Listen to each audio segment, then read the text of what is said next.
And from apples, we're going to go back a bit to animals. Animals in the pasture. The Shetland sheep. This small but very hardy breed evolved on the rugged, windswept Shetland Islands, almost halfway between Scotland and Norway. How and when the sheep arrived on the islands isn't known, but it seems likely that they were introduced by early Scandinavian settlers. The Shetland is a member of the northern short-tailed group of sheep and has the characteristically naturally short tail.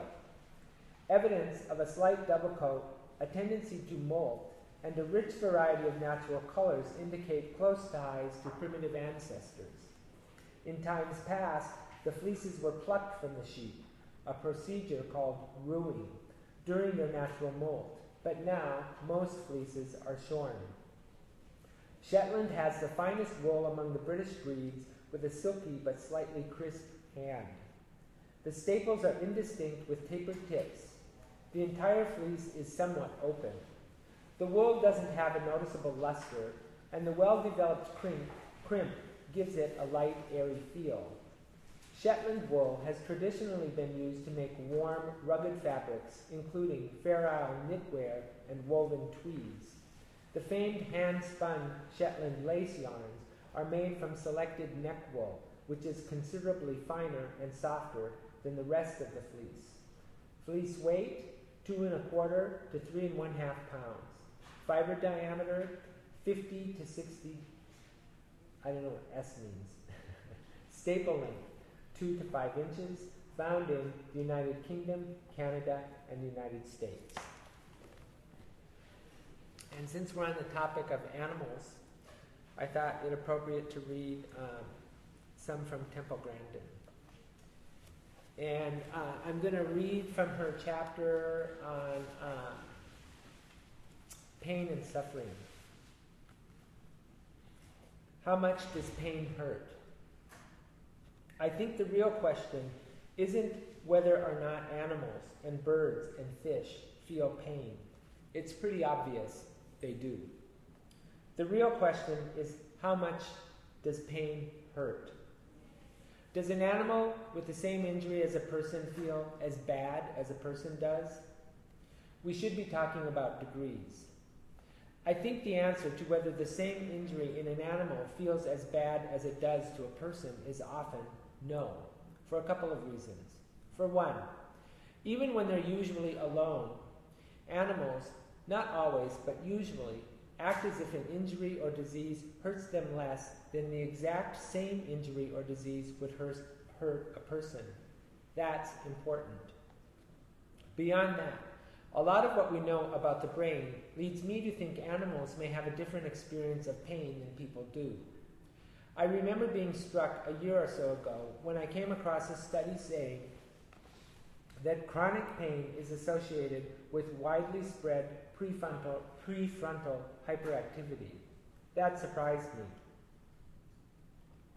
Pain seems like such a basic sensation. I just naturally thought of it as a primitive reaction all creatures have to protect themselves to injury.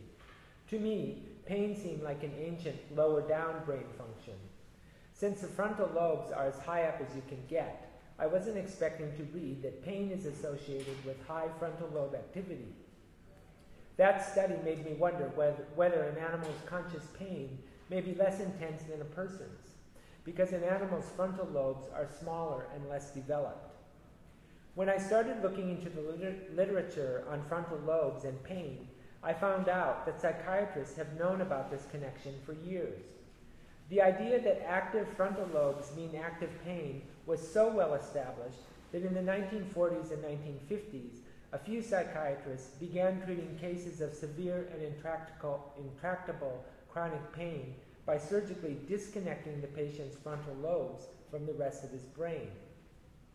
The operation they did was called leucotomy, and basically it was a less invasive lobotomy. Where a lobotomy removed the frontal lobes completely, a leucotomy left the frontal lobes in place but cut the connections between the frontal lobes and the rest of the brain. Both operations had a lot of horrible side effects, but the positive effect on pain patients suffering was almost miraculous. A couple of days after the operation, patients who'd been completely disabled by pain would be up and about doing the things they used to do. Their, quote, recoveries, unquote, were so dramatic that Antonio Egas Moniz, who invented the operation, won the Nobel Prize for his work in 1949.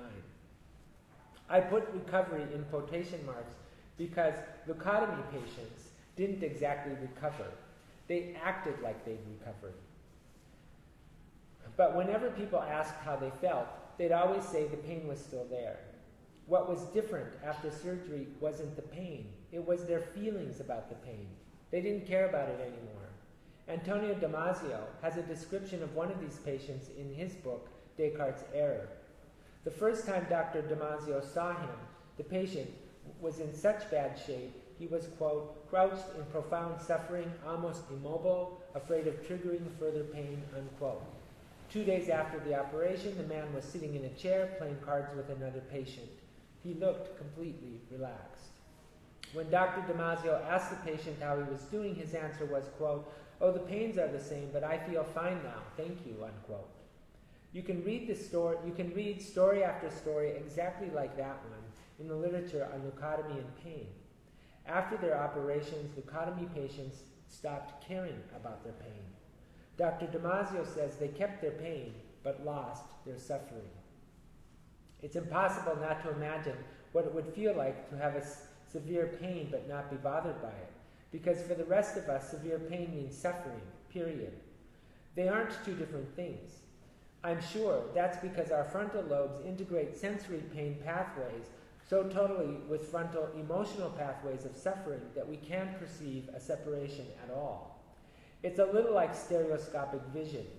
If your vision is working right, you can't separate what your right eye is seeing from what your left eye is seeing without closing one eye. Even though we can't feel what leucotomy patients were feeling, it seems like they were still feeling something like what we would call pain, because they still asked for painkillers.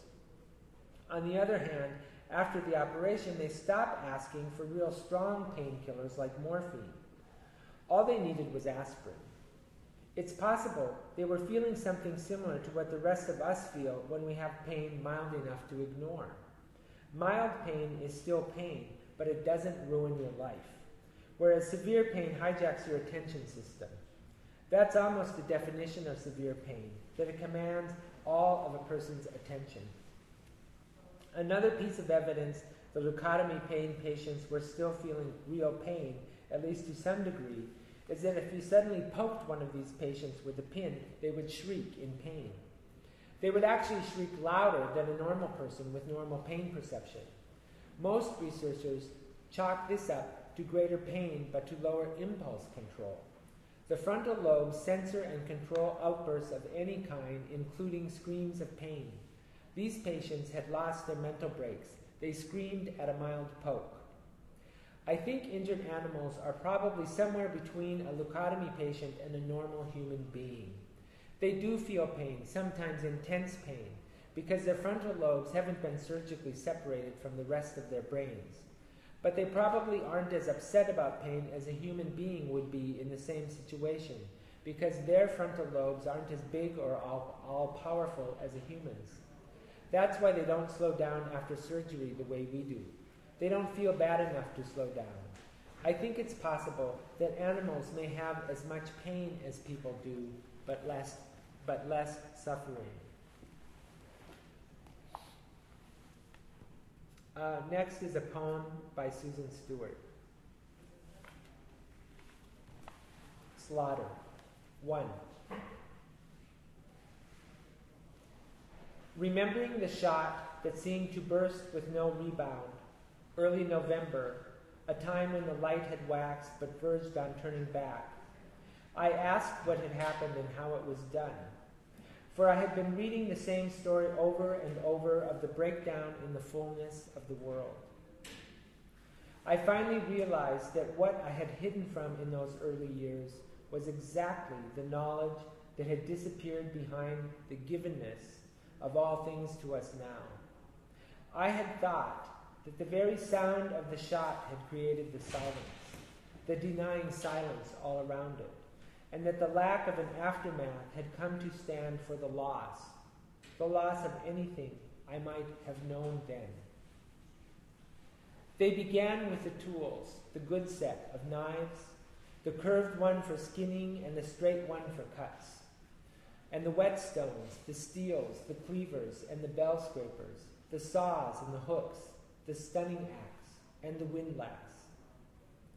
They told how God had wanted meat, and so Abraham went forth, resigned to duty's technology, how some things must be done when the season is upon us, and once begun, cannot be left uncompleted. The animal should sleep, they said, and be given only water for 3 days before the killing time.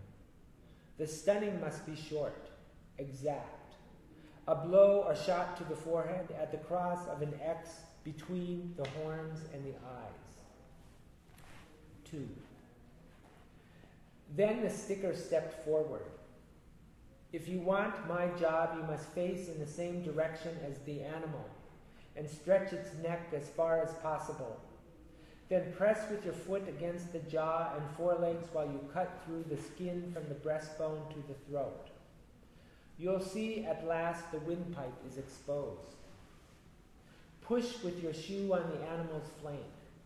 The bleeding will flow most freely. In the wilderness, a voice was burning out of the thorn-struck bush and the stones.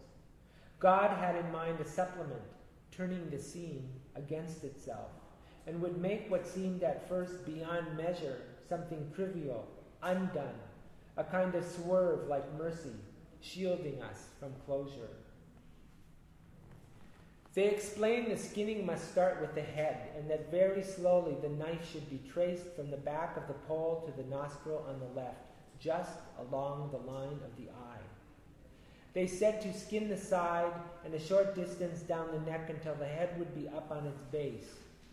At last, and, grasping the head by the lower jaw, they'd unjoint it at the atlas, then cut and twist and pull until it fell away for good on the ground. Some of this had to be said with gestures, but none interrupted or argued the order. With the straight knife, one would sever the tendons at the hock joint. The hind legs would hang then, dangling, free.